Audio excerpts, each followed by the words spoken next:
ya mismo nos vamos al móvil a Villa de Lina, partido de Vicente López. Ordenan la clausura de una clínica denunciada, como decíamos, por haber generado una cadena de contagios de coronavirus. Hasta el momento 13 personas se han contagiado, incluso quienes trabajan en una cochería, en una funeraria. Diego de Marco está con esta información. La clausura es inminente. Diego, buenas tardes. Hola Ariel, buenas tardes. Sí, ha llegado personal de Policía Federal para hacer efectiva esta clausura. Primero lo que se quieren asegurar es el traslado total de la cantidad de pacientes que se encuentran en esta clínica aguardando por un traslado como lo dispuso la Justicia Federal.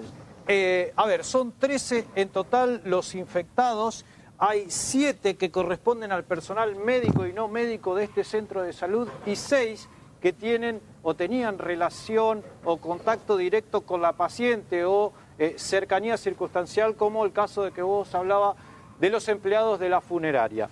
Durante la tarde, Ariel, se emitió un comunicado por parte de la clínica que dice, y lo voy a leer textual, entre otras cosas: familiares de la paciente Celini, es la paciente en cuestión, visitaron a la paciente encontrándose con síntomas de COVID-19 y lo ocultaron al personal de la clínica. Se están realizando test de COVID-19 a todos los empleados y pacientes que podrían haber sido afectados por esta situación. No hubo pacientes COVID-19 positivos ni pacientes infectados por los que se descarta contagio cruzado. La totalidad del personal médico y paramédico que resultó infectado por el contacto con la paciente Cerili, dice, en realidad es Celini, está mal redactado, se encuentra en vías de recuperación y serán reintegrados a sus funciones habituales una vez obtenida el alta médica. Aquí empiezan las versiones cruzadas que se contraponen con lo que dice la familia. Lo que dice la clínica aquí está muy claro, que fue una familiar de la paciente la que contagia a la paciente y luego se produce este contagio masivo. Para ubicarnos en tiempo y espacio, Ariel, la paciente llegó aquí el 9 de marzo. Hasta ese momento no había en nuestro país una restricción de circulación, no estaba decretada la cuarentena. Llega desde el Hospital Belgrano, que estuvimos hace algunos días justamente, porque en ese lugar no había camas. Como es prestadora del PAMI esta clínica, es entonces derivada a este lugar con un diagnóstico de infección urinaria, que en principio no tiene nada o ninguna vinculación con ninguna infección respiratoria. Ella empieza a evolucionar y pasa a una sala de terapia intermedia, pero luego empiezan las complicaciones a nivel respiratorio y se da este desenlace. Una vez fallecida se le practica el hisopado y se da como positivo de COVID-19. Y aquí lo que empieza a hacerse es el camino hacia atrás, Ariel. Bueno, ¿con quién estuvo en contacto esta mujer? Y el resultado, lo que vos dabas cuentas y el detalle que dábamos cuenta nosotros, de 13 personas hasta aquí infectadas. 7 que pertenecen al personal médico y no médico de este lugar y 6 que tuvieran algún tipo de contacto estrecho con la paciente que ha fallecido. Muy bien, Diego, muchas gracias. Vamos a volver, por supuesto, ante cualquier novedad. Claudia y Andrea siguen con este tema. Bien, hay otro dato. ¿Dónde estuvo esta mujer internada antes de estar en el Centro de Salud Norte? Sí, recién lo comentaba Diego, que había estado justamente en el Hospital Belgrano, allí por mediados de marzo. Un día estuvo internada y ahí la derivaron a esta clínica. El problema es que todavía no se sabe exactamente dónde se produjo ni cómo se produjo el contagio de esta paciente. Lo que sí se sabe es que a raíz de este contagio y a raíz de su deceso se produce otro contagio, y es el de la empleada de la casa funeraria donde fue llevado su cuerpo.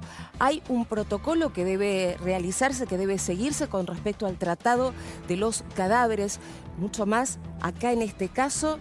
Cuando se sabía que había una paciente infectada, no, en realidad la familia dice, nosotros no sabíamos.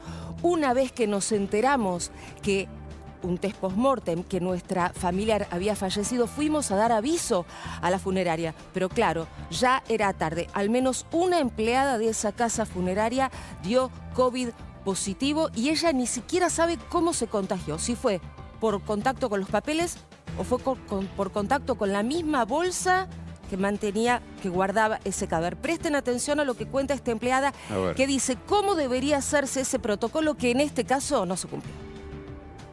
Yo no sé si fue a través del contacto que tuve con el hermano, si fue porque manipulé los papeles que vinieron del Centro de Salud Norte. tuvo que haber sido por alguno de esos dos motivos. Yo, en lo personal, no tuve contacto con el cuerpo de la fallecida. Pero bueno, el tema es que la bolsa donde venía el cuerpo y eso también pudo haber estado infectado. El protocolo es así. En principio, ante un caso de sospecha de COVID, o bueno, si llegan a tener confirmado que la persona fallecida tiene COVID, en principio tienen que avisarle al familiar, tienen que avisarle a la cochería y tienen que avisarle también al registro civil que va a labrar la defunción. A partir de ahí, el cuerpo no puede ir en las típicas bolsas mortuorias negras que estamos acostumbrados a ver en las escenas donde retiran personas fallecidas, sino que tiene que ir en una bolsa roja que tiene doble cierre, que es absolutamente diferente a las bolsas comunes que se utilizan. El cuerpo, antes de ser ingresado en esa bolsa, tiene que ser rociado con lavandina y después... en los casos sospechosos, o ya te digo, confirmados de COVID, el cuerpo no puede pasar por cochería, tiene que ir directamente hacia el crematorio. Ahí lo estaba diciendo, no puede pasar, alguien muere de coronavirus, no se hace autopsia si se comprueba eso científicamente y tampoco hay velatorio, va directamente a crematorio. El problema en el caso particular de esta paciente es que se supo que tenía coronavirus, que había estado infectada con el virus una vez que ya había fallecido, es decir, acá se hizo un test post-mortem y por eso no se hizo el debido tratamiento del cadáver. A ver, simplificando lo que pasó con la mujer que murió. Ingresa a la clínica, cierto, ingresa por otra afección totalmente distinta, sí, ¿no? Después empieza allí internada con síntomas de lo que denominaban neumonía. La cuestión es que en el medio de la pandemia que estamos sufriendo, si alguien tiene síntomas de neumonía, tenés que empezar a ir por la hipótesis de máxima y decir, bueno, no será un caso de coronavirus, al menos lo corroborás. Desde hace 2 semanas que ya los síntomas de neumonía son compatibles con la definición de caso sospechoso. En el caso de esta paciente no se hizo el protocolo, la cuestión es que... No se hizo el protocolo porque no se investigó lo suficiente cuando empezaron los síntomas de neumonía. Que hubiesen investigado eso y al menos no seguía el contagio después con el cadáver de esta mujer, ¿no? Bueno, de allí la denuncia que deriva en este pedido de clausura de la jueza Arroyo Salgado por considerar que a partir de allí se generó un foco infeccioso. Bien, gracias, Andrea.